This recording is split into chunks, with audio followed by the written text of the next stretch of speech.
میں اللہ نے کیا کہا ہے؟ وجعلنا نومکم سباتا. میں آپ کو ٹینشن ڈپریشن سے بچنے کی اصل چیز بتا رہا ہوں. قرآن کیا کہتا ہے؟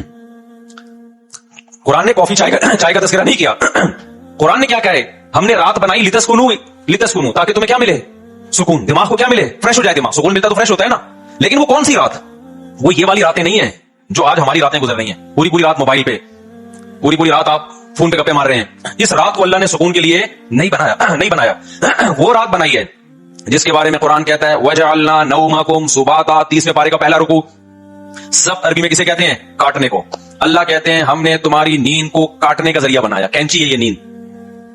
کیا مطلب کاٹنے کا؟ آپ کا جو اس دنیا سے کنیکشن ہے نا, جو تاریں کہیں ہیں جہاں سے اس دنیا کے سگنل آپ کے دماغ میں آ رہے ہیں, نیند ان سگنل کو کیا کر دیتی ہے؟ اس تاروں کو کیا کر دیتی ہے؟ کاٹ دیتی ہے. دیکھو ایک آسان مثال سے بات سمجھاتا ہوں. انسان کے جسم کے ہر پارٹ کو آرام چاہیے کہ نہیں چاہیے؟ بولو. آرام کسے کہتے ہیں؟ آپ کی باڈی کا جو پارٹ کسی کام میں مشغول ہو تو کچھ وقت کے لیے اسے وہ کام چھڑا دیا جائے. اس کو ریسٹ کہتے ہیں. اٹ از کالڈ, بولو نا, ریسٹ. مثال کے طور پر بول رہا ہوں, اب میرے گلے کا کام ہے بولنا. بولتے اگر میں کبھی خاموش ہی نہ ہوں تو مجھے گلے کو آرام دینے کے لیے کچھ وقت کے لیے کیا کرنا پڑے گا؟ خاموش رہنا پڑے گا. ایسے ہی ہے نا. تو گلے سے کام تھا بولنا, اس کا ریسٹ کیا ہے؟ اس سے بولنا آپ چھڑوا دیں تو کچھ وقت کے لیے سکون میں آ جائے گا, دوبارہ بولنے کے قابل ہو جائے گا. کان کا کام کیا ہے؟ سننا. ہر وقت سنتے آپ کہتا ہے بند کر یار, اس کو تھک جاتا ہے نا کان یار, تھوڑی دیر سکون کا ماحول چاہیے, کچھ نہیں سننا ہم نے. ٹانگوں کا کام کیا ہے؟ ابے بولو نا, چلنا. چلتے ایک وقت آتا ہے آپ کہتے ہیں یار بیٹھ جاؤ یار, کچھ دیر ریسٹ کر لو, لیٹ جاؤ, کچھ آرام دے دو. تو ٹانگوں سے چلنا چھڑوا دینا یہ ٹانگوں کا ریسٹ ہے. ایسے ہے یا نہیں ہے؟ جم میں آپ جاتے ہو, وزن اٹھا رہے ہو, 3 سیٹ لگا لیے, 4 سیٹ لگا لیے, اب نہیں اٹھا جا رہا تو آپ کا ٹرینر آپ کو کیا کہے گا؟ بھائی اب بازو کو تھوڑی دیر کیا دے دے؟ ریسٹ دے دے. جو کام میں مشغول تھا اس سے وہ کام چھڑوا دے. اب دیکھو یہ سارے کام جو ہماری باڈی کر رہی ہوتی ہے, ان کو چھوڑنے کا آرڈر دماغ دیتا ہے. دماغ کہتا ہے چلنا بند کر دو, دماغ کہتا ہے سننا بند کر دو, دماغ کہتا ہے بولنا بند کر دو. دماغ کا اپنا کام کیا ہے؟ دماغ کا ریسٹ کیسے ہوگا؟ دماغ کا کام ہے سوچنا. کیا خیال ہے بھائی؟ اگر آپ لوگ سوچ رہے ہو تو سمجھ میں آئے گا کہ دماغ کا کیا کام ہے؟ سوچنا. مجھے آپ بتاؤ دنیا میں کوئی مائی کا لال ایسا پیدا ہوا ہے جو دماغ کو کہہ کے سوچنا بند کر دے؟ دماغ کو آرڈر کون دے گا؟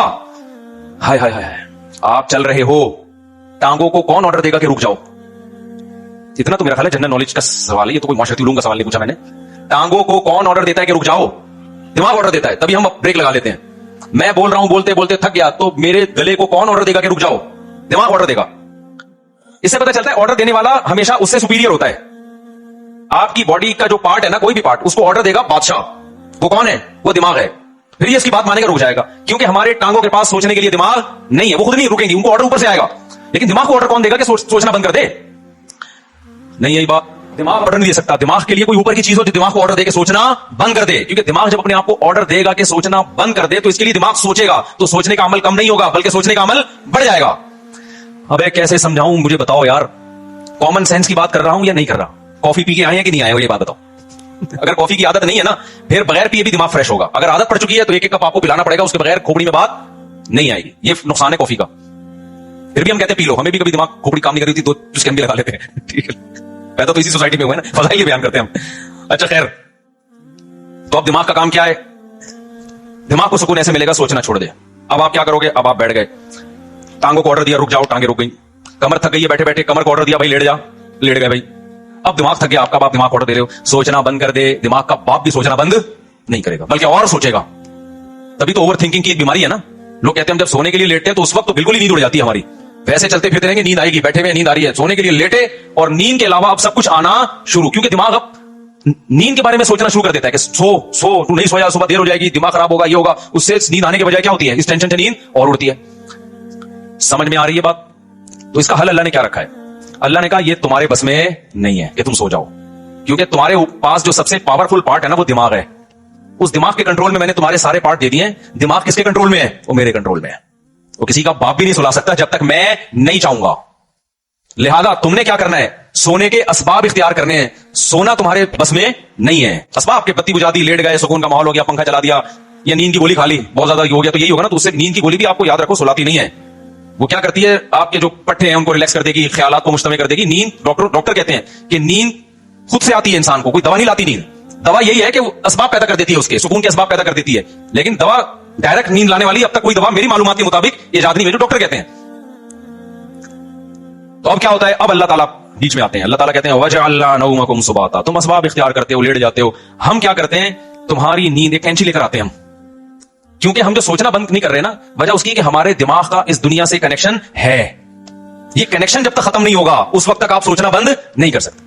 آپ جب سونے کے لیے لیٹے, دن بھر کے خیالات ہیں, ابے یہ آیا تھا, یہ ہوا تھا, دوسری شادی, تیسری شادی, میرے بیان کسی نے سنے ہو, ٹھیک ہے نا, شادی نہیں ہو رہی ہے, ہو گئی ہے تو مصیبت. میرے جس نے بھی بیان سنے ٹینشن میں, وہ بھی ٹینشن میں جس کی نہیں ہو رہی, اور جس کی ہو گئی ہے وہ اس سے بڑی ٹینشن میں, یار یہ میں کیا کر بیٹھا ہوں. تو ٹینشنوں میں اور یہ اور وغیرہ وغیرہ 20 قسم کے آپ نکالتے چلے جاؤ دماغ سے. نہیں, اللہ کہتے ہیں میں, میری قدرت کام کرتی ہے. میں کیا کرتا ہوں, اس کے جو لنک ہے نا, جتنے جہاں سے لیڈ آ رہی ہے اس کو, یہ دنیا سے آ رہی ہے نا, یہاں سے اس کے دماغ کا میں کنیکشن کیا کر دیتا ہوں, ساری تاریں, پاور ہی ختم ہو گئی. ارے میرے بھائی, بچہ کمپیوٹر پہ بیٹھا ہو, ہل کے نہ دے رہا ہو, پولیس بلا لی, بیٹا ہٹ جا یہاں سے, نہیں ہل رہا ہو, تو آخری حال آپ کے پاس کیا, وہاں سے پاور کھینچ دو, پاور ہی نکال دو, ایسی کی تار ہی کاٹ دو بیچ میں سے. اب چلے گا, اب پہیہ لگا کے تو چلے گا, ویسے نہیں چلے گا کمپیوٹر. تو اللہ میاں بھی کہتے ہیں وَجَعَلْنَا نَوْمَكُمْ سُبَاتًا, ہم نے تمہاری نیند کو دماغ اور اس دنیا کے کنیکشن کا کاٹنے والا, یہ نیند ایک کینچی ہے جو کیا کرتی ہے, تمہارے دماغ کا اس دنیا سے کنیکشن ختم. اصل بات جو میں بتانا چاہ رہا تھا, اللہ قرآن میں کیا کہتا ہے کہ تمہیں سکون دماغ کو اس وقت ملے گا جب کافی پیو گے, نہ چائے پینے سے, نہ چرس پینے سے, ہیروئن پینے سے, نہ دماغ کے سکون کے لیے اللہ نے نیند بنائی ہے, اور وہ والی نیند جو تمہارا اس دنیا سے کنیکشن ختم کر دے. کیونکہ ہم نے بہت سے لوگوں کو دیکھا ہے سو رہے ہوتے ہیں لیکن سب پتا ہوتا ہے کہ کیا ہو رہا ہے. اس کا مطلب ان کی نیند نہیں ہوتی ہے. گھوڑے بیچ کے سونے والی نیند کا اللہ ذکر کر رہا ہے قرآن میں. آپ دیکھ رہے نا آج کل جو نیندیں ہو رہی ہیں, سو رہے ہیں اور سب سن بھی رہے ہیں کہ ہو کیا رہا ہے, بیگم کیا باتیں کر رہی ہے, کسی کی غیبتیں کر رہی ہے, گھر میں ساس کتنے دن سے آگے ٹھہری ہوئی ہے, جا کیوں نہیں رہی ہے, مہنگائی بڑھ رہی ہے, اسٹیبلشمنٹ نے یہ کیا کر دیا, اور فلانے نے یہ کیا کر دیا, اور مہنگائی کو یہ کیوں ہو, وغیرہ وغیرہ 20 قسم کے مسائل, اور سو بھی رہا ہے. ذرا سی بات کرو تو کہتے کیا, اچھا سوتے سوتے بتا رہا ہوتا ہے چپ جاؤ میں سو رہا ہوں. ابے تجھے پتا کیسے چلا کر تو سو رہا ہے بھائی, کہتے چپ جاؤ میں کیا کر رہا ہوں, سو رہا ہوں.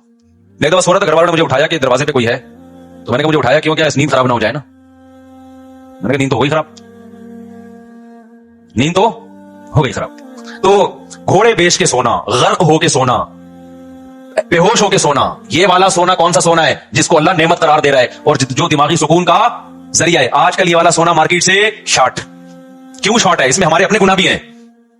اب یہ میرا ٹاپک نہیں ہے, لیکن غصے پر کچھ 2 ہفتے سے بیان چل رہا تھا نا, تو اس کو بھی لگا دیتا ہوں اسی کے ساتھ. میں نے بتایا تھا نا آج کل جو ہر آدمی توے پہ بیٹھا ہوتا ہے نا غصے میں, اس کی ایک بہت بڑی وجہ کیا ہے, نیند پوری نہ ہونا. لوگ کہتے ہیں ہم تو 7-7 گھنٹے سو رہے ہیں. بھائی آپ سو تھوڑی رہے ہیں, 7-7 گھنٹے آپ سونے کی کوشش میں لگے ہیں. اس میں کبھی دیکھو 3 کیفیتیں ہوتی ہیں, ایک انسان اس دنیا میں ہوتا ہے اور ایک بالکل قبر میں ہوتا ہے موت کے بعد. ایک بیچ کی کیفیت بھی ہوتی ہے, کچھ برزخ کی چیزیں دیکھ رہا ہوتا ہے اور کچھ اس دنیا کی چیزیں. قرآن سے پتہ چلتا ہے یہ بیچ کی کیفیت ہوتی ہے جس میں کچھ یہاں کچھ وہاں. بالکل نیند میں بھی ایسے ہی ہے, اللہ نے نیند کو موت سے تشبیہ دی ہے. نیند میں بھی ایسے ہی ہے, یا تو آپ پورے جاگے ہوئے ہیں جیسے بھی بیٹھے ہوئے ہیں, یا آپ پورے سو رہے ہوتے ہیں, آپ کا اس دنیا سے کوئی رابطہ نہیں ہوتا, کچھ پتہ ہی نہیں ہوتا کون رو رہا ہے, کون ہنس رہا ہے, سردی ہے, گرمی ہے, خزاں ہے, طوفان آ رہا ہے, نہیں آ رہا. اور ایک بیچ کی کیفیت ہوتی ہے جس میں آدھے خواب بھی دیکھ رہے ہیں اور آدھے جاگ بھی رہے ہیں. اس والی نیند سے میرے بھائی سکون نہیں ملتا. تو یہ جو گہری نیند ہے نا, اس کے لیے کچھ کام کرنے پڑتے ہیں جو آج کل مارکیٹ سے شارٹ چل رہے ہیں, اور شریعت پہ عمل کر نہیں سکتے جب تک گہری نیند لیتے نہیں ہو, کیونکہ اسلام میں اخلاق کی بہت زیادہ ویلیو ہے. نبی صلی اللہ علیہ وسلم نے فرمایا انسان اچھے اخلاق کے ذریعے تہجد پڑھنے والے اور کثرت سے روزے رکھنے والوں کے مقام تک پہنچ سکتا ہے. یعنی اس کی زندگی میں تہجد بھی نہیں ہے اور روزے بھی نہیں ہے, لیکن اخلاق کا اتنا اچھا ہے, تو اللہ اس کو کس کے ساتھ حشر کریں گے, تہجد گزاروں کے ساتھ. اور حدیث میں آتا ہے کہ ایک تہجد گزار اور کثرت سے روزے رکھنے والا برے اخلاق کے ذریعے جہنم کا ایندھن بن سکتا ہے. حدیث کا مفہوم ہے.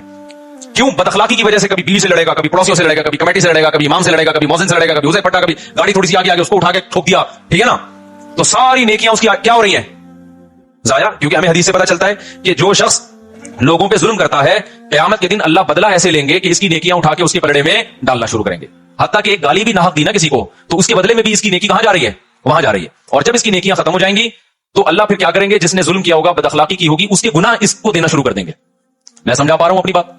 تو اس سے پتا چلتا ہے بد اخلاقی, بدتمیزی, ہر وقت جلے کٹے رہنا, نیگیٹو سوچ رکھنا, یہ چیزیں اچھے اعمال کے باوجود انسان کو جہنم کا ایندھن بنا دیتی ہیں. اور خوش اخلاقی کے لیے جو میڈیکلی جو ہمارے لیے سب سے زیادہ امپورٹنٹ چیز ہے وہ کیا ہے, وہ گہری نیند. تو یہ ہمارے مذہب کا حصہ ہوئی کہ نہیں ہوئی ہے. اتنی زیادہ حدیث میں اہمیت ہے نیند کی کہ ایک صحابی آئے, انہوں نے عرض کیا کہ یا رسول اللہ میں ساری رات تہجد پڑھوں گا, کیونکہ اللہ نے آپ کی تو ساری خطائیں معاف کر دی, آپ تو رات کو آرام بھی کرتے ہیں, میں ساری رات تہجد پڑھوں گا, سوؤں گا نہیں. آپ نے فرمایا مر رغب عن سنتی فلیس منی, جو میرے طریقے سے اعراض کرے گا وہ مجھ میں سے نہیں ہے, کیونکہ اصلی و ارقد, میں تو نماز بھی پڑھتا ہوں اور آرام بھی کرتا ہوں.